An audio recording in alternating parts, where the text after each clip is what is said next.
Kati, Pagod na. pahinga muna. Upo-upo muna.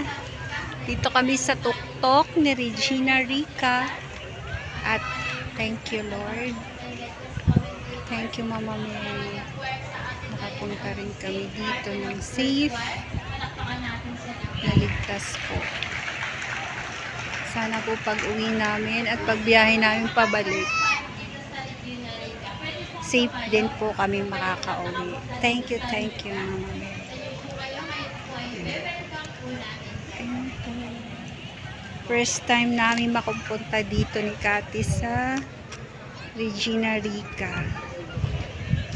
Ang sarap ng feelings. Sarap ng feelings. Itong lugar kasi solemn. It's a solemn place.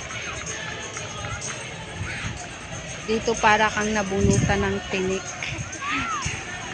Yung prayers mo, yung mga panalangin mo, ang gaan-gaan ng feelings.